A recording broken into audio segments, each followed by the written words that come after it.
በምነግር ሰዓት እነግርሃለሁ እንደዚህ የጠፋሁበትን ምክንያት ማለት ነው። ግን ደግሞ በዚህ ልክ እያስጨነኩ ነው ብዬም አላሰብኩም። ከዛ ባለፈ አሁንም ቢሆን ስለናፈከኝ እና ደግሞ ነገሮች በጣም የተደራረቡብክና ጫና እየበዛብክ እንደሆነ ስላወቅኩኝ የመጣሁት ይቅርታ ማለት እዚች ጋር ደህና ሆኜ ቆሜ በቃ ብዙ ነገሮች እንዴት ነው አንተ ጋር በጣም ስትሮንግ ሆኜ ለመቆም እየሞከርኩ ነው። በጣም ጠንካራ ሆኜ ለመቆም እየሞከርኩ ነው። ግን በጣም ስለምወድና ስለማፈቅር ላጣህም ስለማልፈልግ አሁን የጠፋሁበትን ነገር እንዲህ ነው ብዬ ራሱ ነገር አልችልም።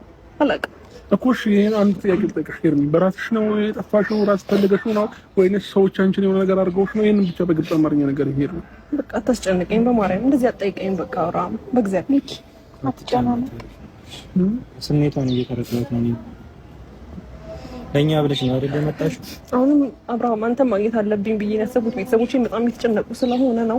ማርታንም ያለችበትን ሁኔታ እያየሁ ነው። አቤልም በዛው ልክ የተጨነቃችሁ ነውና ቢያንስ አሁን ደህና መሆኔን ልነግርህ ነው የምፈልገው። አብርሃም እኮ እሺ ደህና ነሽ፣ ግን ደግሞ አንድ ጥያቄ ልጠይቅሽ እኮ በራስሽ ነው የጠፋሽው ወይስ ሰዎች ናቸው አንቺን የወሰዱት? እሺ ምንድነው የተፈጠረው ነገር? ምን ደርሶብሽ ነው?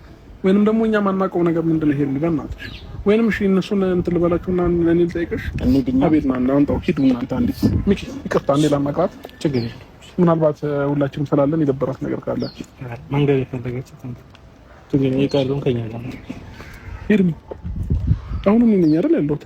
ለኔ ደግሞ ያለውን ነገር ንገሪኝ በቃ በግልጽ ሄርሚ ምን ተፈጥሮ ነው?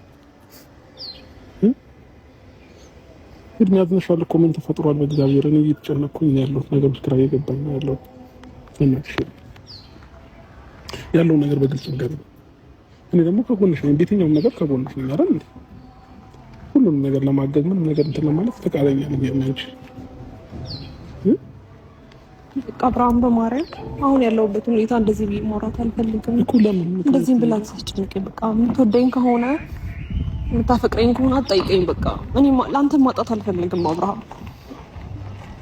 እና ደግሞ ምናልባት አንተ ይሄን ነገር አላውቅም ብቻ እኮ ምንድን ነው እኔ አንደርስታንድ አደረግሻለሁ። ችግር የለውም ምንም ነገር እቀበላለሁ ከአንቺ ጋር የትኛውንም ነገር አብረን መጋፈጥ እንችላለን።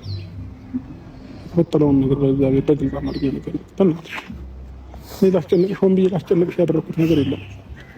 እሺ በቃ ወይንም እሺ ሌላ ቀን ትነግረኛለሽ ወይ ማታ ትነግረኛለሽ ወይ ነገ ትነግረኛለሽ ስትረጋጊ ትነግረኛለሽ። ይሄ እንደዛ በቃ ስትረጋጊ ንገሪኝ በቃ በእናትሽ አብርሽኝ አሁን አዳምጠኝ። አሁን የመጣሁት ላገኝክ ላውራ